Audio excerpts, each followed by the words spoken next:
Hola a todos y bienvenidos a su canal Areopagos, el foro. En esta ocasión, en esta primera parte de una serie de videos, vamos a hablar sobre cómo se integró la Biblia. Esto es una muy breve introducción para ir profundizando sobre este tema y quiero iniciar abordando sobre aquellas manifestaciones que han hecho algunos hombres pues destacados sobre lo que pensaban acerca de la Biblia. Y para esto vamos a ver lo que nos dice Isaac Newton, que declaró: la Biblia posee más evidencias acerca de su autenticidad que cualquier historia profana. Aquí está declarando precisamente que la Biblia se demuestra a sí misma y que contiene las mismas evidencias suficientes para poder demostrar su autenticidad.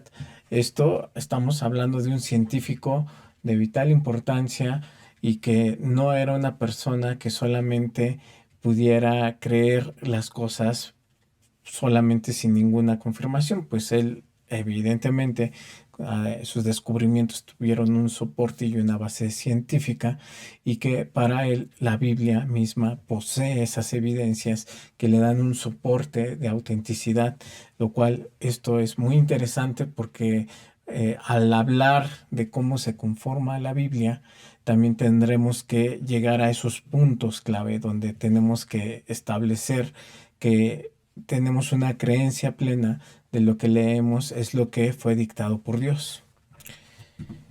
También tenemos a este señor, George Washington, uno de los grandes hombres de Norteamérica, presidente de los Estados Unidos de Norteamérica, y él declaró: es imposible gobernar bien al mundo sin Dios y la Biblia.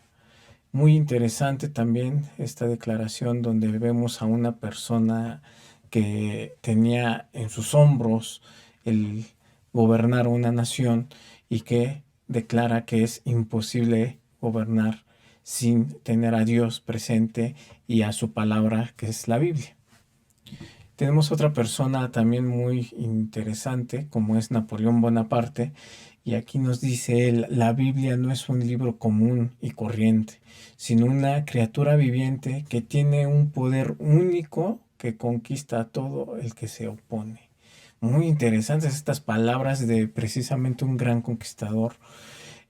Obviamente tendrá sus cosas favorables y en contra, pero el hecho de que haya declarado esto sobre la Biblia, dándole un peso interesante sobre que no es una obra cualquiera, una obra literaria común o creada por un autor, sino que es una criatura viviente, y dice, declara que tiene un poder único que conquista a todo el que se opone. Muy interesante porque ahí empieza a ver que hay una filosofía atrás de lo que él consideraba que era la Biblia.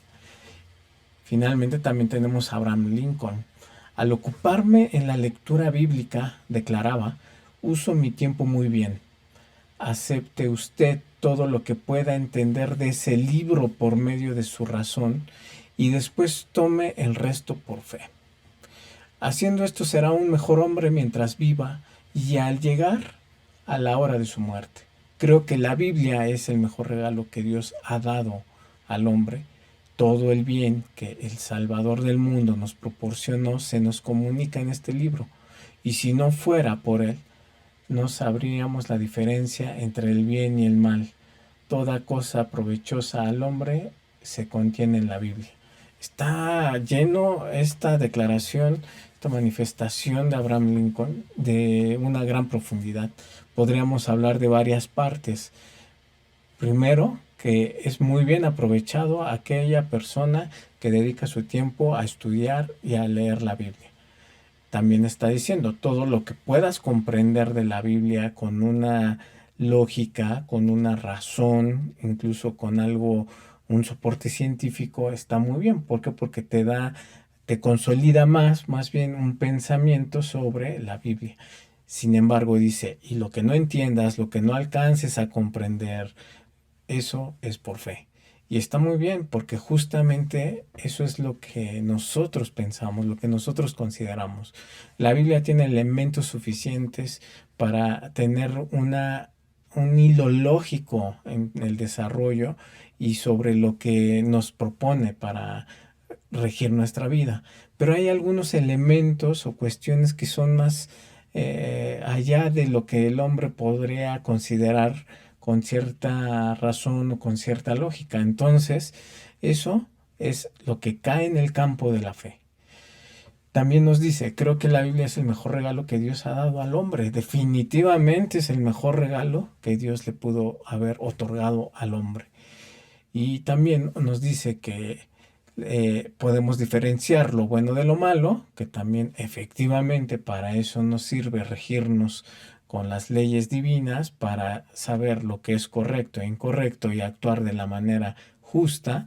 Y toda cosa provechosa al hombre se contiene en la Biblia. Y esto es muy curioso porque a mí me gusta decir sobre los autores, distintos filósofos y demás, que todo lo que el hombre ha dicho que es muy valioso, siempre lo vamos a encontrar en la Biblia a manera como paralela, tal vez a veces un poco oculta, pero realmente todo lo mejor del hombre o las mejores frases o manifestaciones del hombre siempre tienen un paralelo muy cercano a algún aspecto bíblico. Y así es como vamos a introducirnos viendo cómo grandes visionarios, científicos, eh, podríamos decir incluso gobernantes, líderes, tomaban la Biblia como un libro muy especial. Y nosotros también deberíamos de considerarlo como tal. Muchos cristianos, por ejemplo, no saben cómo es que la Biblia se convirtió en libro. Y va esta serie de videos sobre esto. Saben que el Eterno inspiró a algunos hombres para que la redactaran y que en última instancia Él es el autor de la escritura. Entonces aquí vamos a mezclar también un aspecto de fe. Tampoco desconocen que ésta no cayó del cielo tal como la conocemos hoy, o que apareció en una cueva. Digo, esto con sus matices de pensar que se encontró una Biblia con todos los libros que hoy la conforman y cartas y que por eso ese es el libro que tenemos, sino más bien aquí lo que estamos tratando de expresar pues es cómo se fue configurando, cómo cada libro tuvo su independencia y que en algún momento de su desarrollo de la historia pues se fue completando y se fue integrando bajo una serie de criterios. Y para eso tenemos que entender este esquema que estoy presentando, la progresión de la Biblia. El Todopoderoso tuvo estos elementos, manifestó estos elementos para poder dar a conocer su voluntad a través de la Biblia. El Todopoderoso primero tiene un aspecto de revelación. El Eterno se da a conocer por diversos medios y esto lo vamos a ir tratando en los siguientes temas también, cómo Él utiliza ciertos medios para manifestarse. Y esa manifestación es la que le da ese parte de divinidad para que el hombre lo entienda y lo comprenda y se dé cuenta que proviene de Dios, en este caso toda su palabra. La inspiración son esos los escritos bíblicos investidos de la autoridad divina. Entonces tenemos la revelación que da Dios utilizando algún medio para que esa revelación se transforme en esa inspiración a los escritores bíblicos y que eso les dota de autoridad, autoridad divina. Tenemos la identificación, que son los receptores que identifican los escritos inspirados. Entonces esta primera serie de pasos que se deben de seguir para comprender y conformar la Biblia es un aspecto de revelación, otro de inspiración, luego la identificación, y esto dio paso a lo que podríamos decir hoy que son los cánones, los libros bíblicos reunidos paulatinamente en un solo tomo. Y aquí hay que recordar, en otro video ya lo habíamos comentado, pero lo vamos a repasar, que hay 4 cánones. principalmente, que sería el canon judío, el canon católico, el canon ortodoxo y el canon protestante. Y más adelante vamos a repasar sobre estos cánones. ¿Por qué? Porque cada uno tiene una serie de o número de libros y no necesariamente todos son iguales. Tienen muchos, desde luego, libros que son comunes a todos, pero hay otros que tienen más, otros que decidieron limitar algunos libros, y esto es cómo se va desarrollando el tema de la progresión. Ahora, después de que se establece todo esto, hay un elemento de preservación. La escritura es copiada fielmente para su distribución. Y aquí pues ya empezamos a hablar de lo que se vio en videos anteriores sobre pues aquellos materiales utilizados, estuvimos hablando de los códices, y todo eso que conforma la escritura, la preservación de los textos, y que vamos también a tener la posibilidad de ir comparando para establecer que fueron copia fielmente unos de otros, desde el más antiguo hasta nuestras nuevas ediciones de la Biblia ya constituida, y que han ido transcurriendo a través del tiempo, pero con una fidelidad. También tenemos la traducción, que es la Biblia vertida en otros idiomas, y aquí también a través de este canal vamos a ir viendo cómo muchas veces ha habido una complicación sobre la traducción, y que realmente la Biblia no es que tenga contradicciones o errores, sino que más bien el tema de la traducción es fundamental, y allí es donde realmente yace un error, no en el texto bíblico. Y ahí es la gran diferencia de tantas y tantas personas que acusan a la Biblia de tener contradicciones y errores. Lo que sucede es que esas personas no tienen los elementos suficientes para poder hablar de una traducción y poder conocer los idiomas bíblicos y poder decir, es que aquí hay un error de traducción. Y eso es realmente lo que sucede. Y también eso va a tener mucho que ver con los idiomas de la traducción. En este caso, pues estamos hablando del español, y entonces a veces también eso es muy complicado. Entonces es un tema que se va a ir desarrollando en este canal, el tema de las traducciones, errores de traducción, y eso es lo que debemos de comprender desde ahora, que la Biblia, si bien muchos pasajes pareciera tener contradicciones, pareciera incurrir en errores, no necesariamente tendríamos que declararlo tajantemente. Como que sí, si la palabra es divinamente inspirada y demás, no debería de tener errores. Lo que sucede es que tenemos que aterrizar bien dónde está el error. Y el error principalmente va a estar siempre en la traducción. Ahora, observación. Las personas leen y estudian la Biblia. Iluminación. La inspiración divina hace que la gente entienda la Biblia. Entonces aquí ya empezamos a mezclar fe y conocimiento y crecimiento espiritual. ¿Por qué? Bueno, ya sabemos que puede haber algún error de traducción, o bueno, vamos leyendo con nuestro idioma nativo en español, que es las personas leen y estudian la Biblia, pero la iluminación solamente la da Dios a través de esa inspiración divina, y que con base en nuestro crecimiento espiritual y nuestro acercamiento a Dios es como vamos a ir desarrollando ese entendimiento. La interpretación. La gente estudia al significado de la Biblia. La gente estudia esa interpretación bíblica, pero que debe de ser una inspiración divina.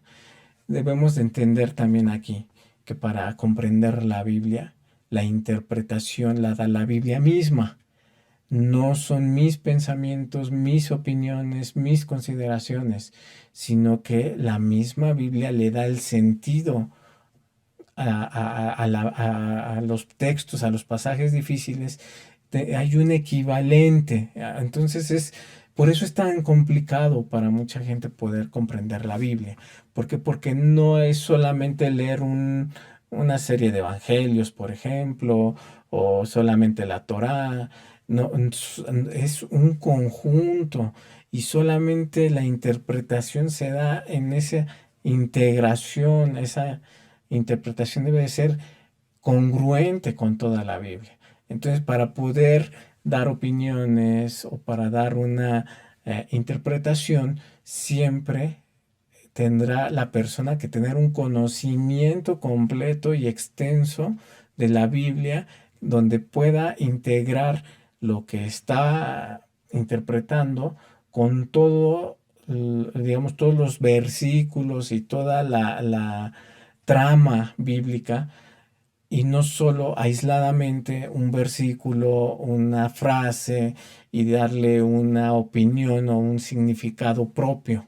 Esa es la distinción y esa es la gran diferencia entre quien realmente toma su estudio bíblico con seriedad y quien solamente pues predica cosas que repite, que escucha y que no integra completamente al texto bíblico.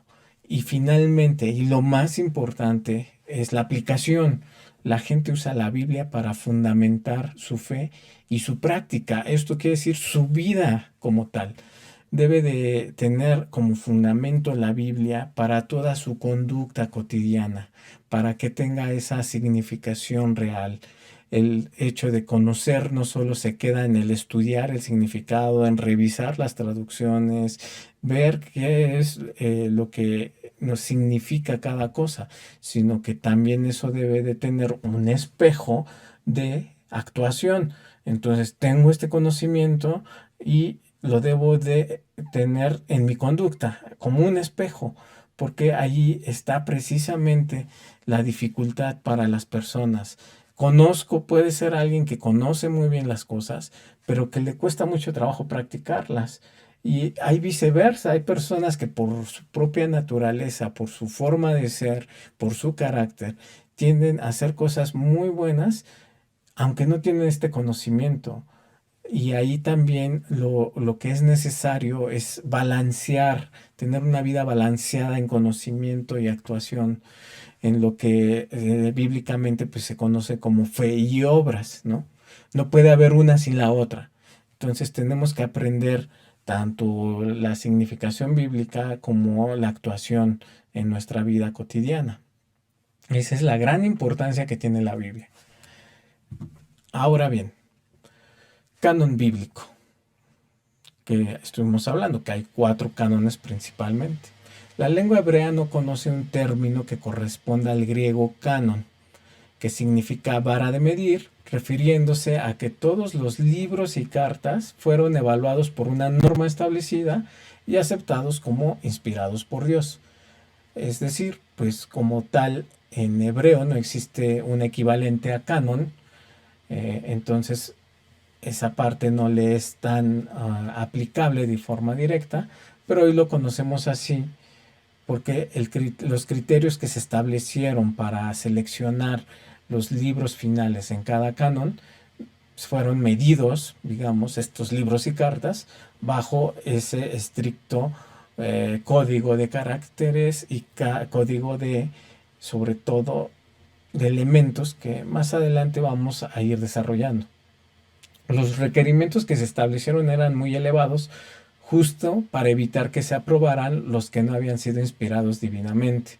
Esto también es algo interesante porque vamos a ver que muchos pues, prospectos de libros que se pretendieron integrar fueron descartados porque no cumplieron con los criterios, que en este caso estamos hablando de un canon, de una forma de medición para poder establecer qué libros fueron incluidos y cuáles no. Para poder considerar a un libro digno de incluirse en el Antiguo Testamento, por ejemplo, tenían que reunir ciertas condiciones y recibir contestación afirmativa a las siguientes preguntas. ¿Es divinamente inspirado? ¿Se escribió por un autor reconocido como profeta de Dios? Incluso considerándolo dentro de los mismos textos. Registra hechos verídicos. Aquí vemos un elemento científico, ¿no? que se compare con la historia, con la geopolítica, geografía, cultura, sociedad. Evidentemente estoy hablando de términos más modernos, pero que nos permiten verificar el contenido de un libro bíblico. Podemos averiguar si se escribió en el tiempo y lugar y en qué vivió su autor. Entonces estamos hablando de que sea un contemporáneo el autor, justamente también en dónde estaba ubicado el lugar, el tiempo que lo escribió, y averiguar esos elementos que nos permitan dar una veracidad. Ha sido generalmente aceptado por el pueblo de Dios como inspirado por él.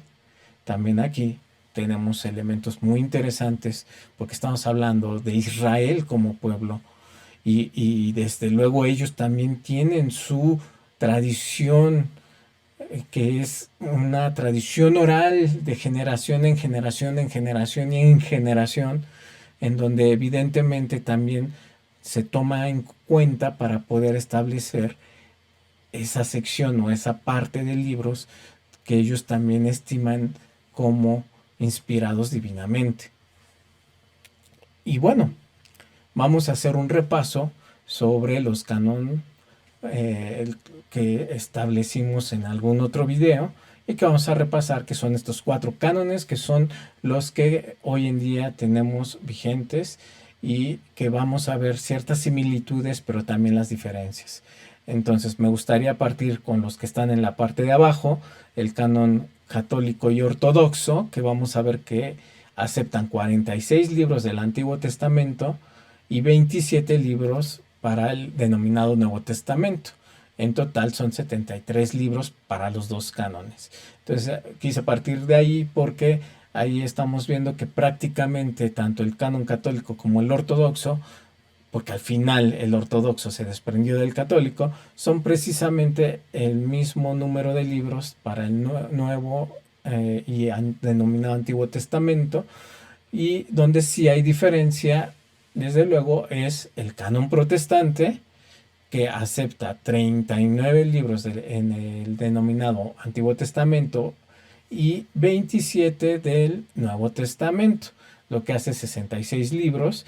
Y aquí pues estamos viendo que respecto del católico y ortodoxo, en el Nuevo Testamento son exactamente los mismos, 27, y donde hay una diferencia, que después también vamos a ir hablando de esos libros, es que hay 39 para el canon protestante y 46 para los cánones católico y ortodoxo.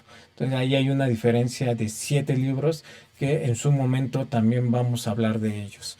Y el canon judío, también allí cabe destacarlo, son 39 libros de solamente lo que ellos consideran y aceptan que sería lo que hoy conocemos como Antiguo Testamento.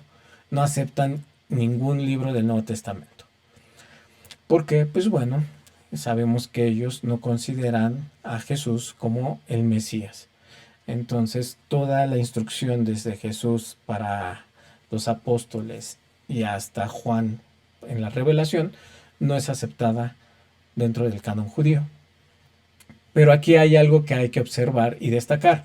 Aceptan 39 libros, los mismos que el canon protestante. Entonces aquí empezamos a tener esos elementos que nos van a dar una certeza. Entonces, ¿por qué el canon católico y ortodoxo tiene 7 libros más?